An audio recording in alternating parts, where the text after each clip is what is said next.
This is Nightline. Tonight, wrongfully convicted? Our interview with the man serving a life sentence in prison for a murder he says he did not commit. Do you have any idea where you were that evening, the night he was killed? I know exactly where I was. I was at home. Best-selling crime author John Grisham of books turned hits like The Pelican Brief and the convicted man's family, among those asking for a second look at the case. I genuinely believe in his case. But the victim's family still says the right man is behind bars. What would you say to William Little's family if you were able to talk to them today? Plus, Tom Girardi sentenced. The ex of Real Housewives of Beverly Hills star Erica Jane discovers his fate. The lawyer behind the real-life Aaron Brockovich case turned blockbuster film. PG&E has requested that we submit to binding arbitration. What's that? Convicted after stealing tens of millions from his own clients. I think he should have gotten longer. At 86 years old, could he serve the rest of his life behind bars? And what Ellen Pompeo was carrying in an airport, she says it got her pulled from line and got the bomb squad called in. From ABC News headquarters in New York, this is Nightline. Good evening. Thank you for joining us. Jamie Snow has been in prison for 24 years, convicted of murdering a gas station attendant.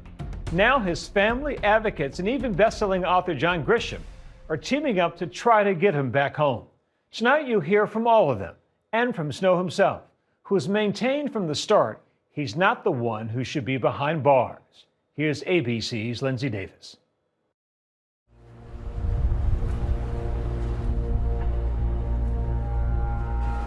When you were found guilty, what went through your mind? The whole time I was thinking, there's no way that they're going to be able to convict me for this. There's no way. I didn't do it. Jamie Snow is serving life in prison, convicted of murdering a man he says he never met in a crime he says he did not commit. A real-life page-turner, Snow's case has caught a lot of attention. Did you ever write a story about Jamie Snow? I mean, look at the story. How intriguing is it? Famed crime author John Grisham, known for bestsellers turned into hit movies like The Pelican Brief and series The Innocent Man. Music producer and podcaster Jason Flom, as well as the Exoneration Project, agree something doesn't add up.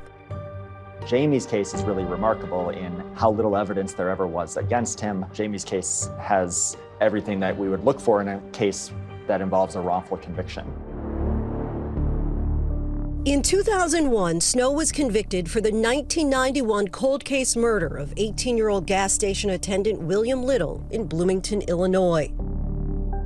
Since then, one key eyewitness has recanted his testimony, and Snow's legal team petitioned the court asking for DNA evidence from that day to be retested using modern technology, and for some evidence to be tested for the first time. The technology when it comes to where that DNA can be traced is light years away from what it was in '91. 34 years ago, his family was his alibi. Today, they say they're collateral damage. So it hasn't just been your dad who's been punished? No, our whole family's been punished. It was 8 p.m. on Easter Sunday, 1991, when police say an assailant entered a Bloomington gas station holding it up at gunpoint. 18-year-old attendant William Little murdered in a robbery gone awry. The gunman fled the scene with cash from the register. Do you have any idea where you were that evening, the night he was killed? I know exactly where I was. I was at home with my wife and our 3 kids. For me, being at home was not the best place to be because it was just us. While you might have an alibi of your close family and friends, that might not be enough if law enforcement says that you're the one who committed this crime. Police collected evidence from the scene, including fingerprints, shoe prints, and blood. They questioned potential witnesses and made a composite sketch. Police relied heavily on 2 eyewitnesses, Danny Martinez, who says he was in the parking lot of the gas station at the time of the murder, and Carlos Luna, who was 14 and claimed to see the gunman from the window of a residence more than 200 feet away. Both were given lineups to pick out the gunman. Lineups that included Bloomington resident Jamie Snow, who was 25 at the time, who already had a criminal record, including residential burglary, resisting a police officer, and theft of more than $300. I'd been in trouble. It was a small town. Bloomington was a small town. Everybody knows everybody. And I was an easy target. I had created such a bad reputation for myself that it was easy. It was easy for them. According to prosecutors at trial, within 3 months of the murder, 14-year-old Carlos Luna picked Jamie Snow out of the lineup. When Danny Martinez was given the same lineup, he did not. Throughout police investigations, jailhouse informants were also questioned who claimed to have information about the murder. One of those letters, sent to the state's attorney's office in 1996, seen here, says, "I have in my possession the name of the person who committed the William Little murder at the Clark gas station. While in your possession is the key to my freedom. In simple terms, I want to make a trade." If their testimony isn't corroborated with other facts that show that they are telling the truth, that can be a very dangerous tool used to convict someone who might not be guilty of that crime. William Little's murder loomed over this small Illinois town unsolved until 1998. At that time, according to court testimony, detectives were assigned to re-examine Little's murder, and by 1999, a grand jury had heard enough evidence to indict Jamie Snow. The community wants answers, understandably, and for 8 years, the police couldn't give them answers. And so I think in a situation like that, there's an enormous amount of pressure to solve the case. But even prosecutors admitted in court there was no physical evidence collected connecting Jamie to the scene. They turned their attention back to one person, Danny Martinez, the eyewitness who did not pick Jamie out of the lineup in 1991. In July of 2000, he claimed to have a sudden memory recall, nearly a decade after the murder. In his trial testimony, Martinez described seeing a photo of the original in-person lineup for the first time, saying it was his eyes that I'll never forget, pointing to Jamie as the killer. In 2001, Jamie Snow was convicted and sentenced to life for the murder of William Little. Never was a confession, never was any kind of forensic evidence, no fingerprints, nothing that tied him to the scene. Circumstantial evidence can be used to convict a person. There might not have been the physical evidence, there might not have been a great eyewitness, but there was enough pieces for them to put together and the identification through a witness that hadn't recanted to convict Jamie Snow. Snow was convicted by a jury after prosecutors presented several witnesses who said that he made statements implicating himself in the shooting. Snow now has a new defense team. They point to 4 of 8 individuals who came to police while in custody or testified while in custody and have since recanted their claims made at the time, claims prosecutors originally used against Snow at trial. They range from acquaintances to childhood friends to cellmates from other crimes. Eyewitness Carlos Luna also recanted his testimony 9 years after Jamie's conviction. Now an adult, he filed an affidavit provided by Snow's legal team saying, "I cannot say I am sure that Jamie Snow is the person who I observed." Still, the other eyewitness, Danny Martinez, always maintained his statement, as do the remaining 4 jailhouse informants who did not recant. I would say it's not common, but it's not surprising that a witness will recant their own testimony, especially when it comes to an eyewitness. So it was only these alleged eyewitness accounts and the snitches. Nothing else connecting you? Nope. No gun? No gun. No DNA? No DNA. Nothing. And I don't understand why they don't want to do the forensic testing. The absence of Jamie's DNA at a location where a crime occurred would not be enough to overturn a conviction. Just because your DNA is not at a scene doesn't mean you weren't there. Snow has tried to appeal his conviction multiple times, and each time it was denied by an appeals court. Shackles, though not visible, firmly clamped down his dreams and those of his children. People would say my dad was a murderer to my face. And it gave me kind of a complex because I felt like people were just constantly associating me with this crime. Convicted at 35, Jamie Snow is now 59 years old, serving life without parole here at the Illinois River Correctional Center. What happened with your marriage? I got locked up, and my wife was trying to raise 5 kids. It just didn't work. She always believed in your innocence. Oh, she's the only person in the world who knows beyond all doubt. Earlier this year, Danny Martinez, that eyewitness in the parking lot, died. Both detectives on Snow's case and prosecutors in Snow's trial either did not return ABC News' request for comment or declined to give a statement. In recent years, alleged wrongfully accused cases have found a spotlight in the media, like in the hit docuseries Making a Murderer. Everyone is talking about Making a Murderer. And the scripted series Presumed Innocent. So yeah, he couldn't. After scouring the evidence, music mogul and criminal justice advocate Jason Flom dedicated an episode of his Wrongful Convictions podcast to the case. Flom recruited best-selling author John Grisham for the episode. There's no physical evidence and no eyewitnesses. Grisham says he's dedicated a number of his novels to highlighting problems he sees in the criminal justice system. What's the best outcome you think Jamie Snow could hope for? Clemency, sympathy from the governor. The Illinois governor's office declined ABC News' request for comment.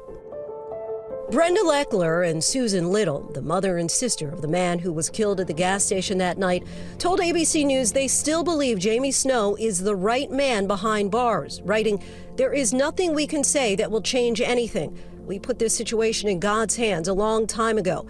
As far as we are concerned, he is where he belongs." What would you say to William Little's family if you were able to talk to them today? I've got an 18-year-old grandson, and I couldn't imagine losing my grandson. I can promise you that no one wants justice for Bill Little more than I do. Because justice for Bill Little is justice for me. He says on here, "I love and miss you always." Jamie Snow's family also feels they've suffered a devastating loss, tantamount to a death in the family. My dad always makes sure to send us cards for our birthdays.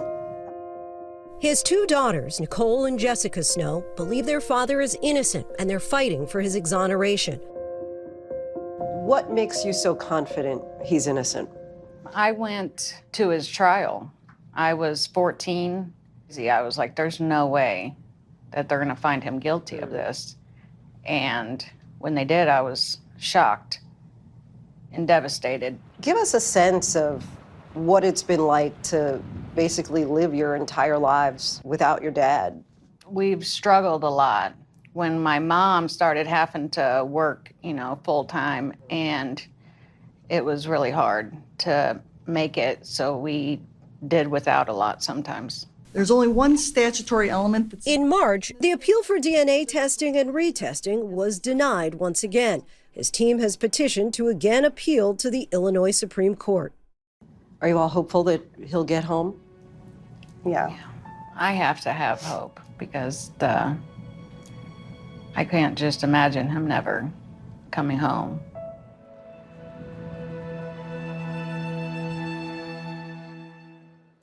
Our thanks to Linsey. You can stream the special episode of ABC News Live Prime, The Case of Jamie Snow, now available on Hulu and abcnews.com. When we come back, Tom Girardi, disgraced Hollywood lawyer and ex of Real Housewives star Erika Jayne, sentenced for embezzling tens of millions of dollars from badly injured clients. Will the octogenarian spend the rest of his life in prison?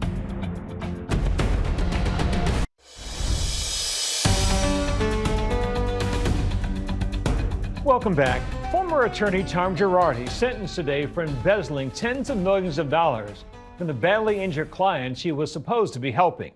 This while he and his then-wife, Real Housewives star Erika Jayne, enjoyed a lavish lifestyle with private jets, country clubs, and a yacht named The Illegal.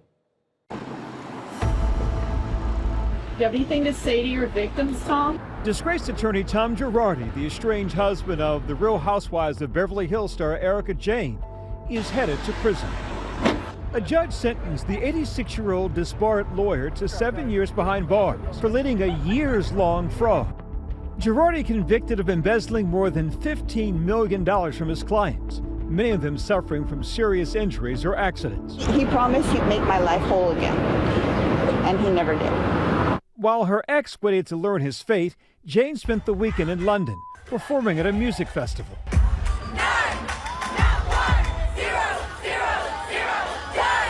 The couple separated at the end of 2020, just a month before the scandal broke. Girardi's fall from grace captured the attention of the country in part thanks to his wife. Jane is a longtime star of the Bravo franchise Real Housewives of Beverly Hills, Girardi himself often appearing alongside her. Instead of having lunch with a bunch of gnarly insurance people, I got you. He was also the lawyer behind the real-life Aaron Brockovich case, which was famously made into a movie starring Julia Roberts. PG&E has requested that we submit to binding arbitration. What's that? Nightline put a spotlight on Girardi's fraud controversy back when the story broke, with the 2021 Hulu documentary, The Housewife and the Hustler, and followed up with last year's sequel, The Housewife and the Hustler 2, The Reckoning, both featuring victims of Girardi's fraud, some of whom attended today's sentencing. I think he should have gotten a longer term for all of the pain and suffering that he's caused so many people. The people are saying you stole their money, Tom. The Reckoning also dug into the millions of dollars he funneled to pay expenses for his wife's entertainment career, like bankrolling her music over the years, including songs like Expensive. It's expensive to be made. Her husband's legal drama bleeding into the Housewives show. When you're reading about the victims and the orphans and that's very hard to digest. How do you think I feel? Prompting confrontations with her castmates. I don't give a about anybody else but me. Jane addressing the verdict from the Real Housewives after show. Could I have ever foreseen that this is the way this man's life would have ended? No. The reality TV star has not been charged with a crime related to her estranged husband's scheme, and she was not a part of the federal case at trial. But she is facing a number of civil cases. She has denied all wrongdoing, something she addressed in a sit-down with Girardi's victims in The Reckoning. Did you ever hear about him taking money or anything before this whole thing blew up? No. Like the lawsuits that were against him? I found out when I was sued in Arizona from a lending company. Girardi is currently living in a locked memory ward at an assisted living facility in California. He has until July 17th to surrender to authorities and begin his sentence.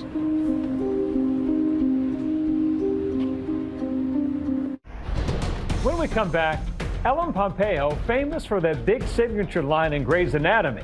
So pick me. But treated like any other traveler at the airport. What she says she was carrying that got her picked by TSA.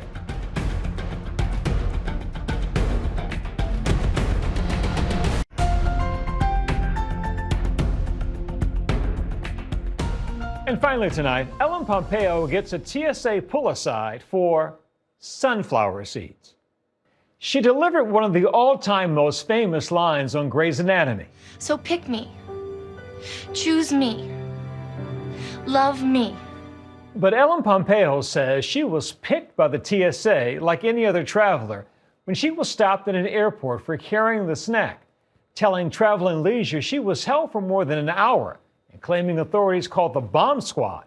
Pompeo was told it was likely a chemical on the packaging that triggered it all. She tells the magazine, airport hassle aside, she still loves to travel. And that's Nightline for this evening. We'll see you right back here, same time tomorrow. Thanks for the company, America. Good night.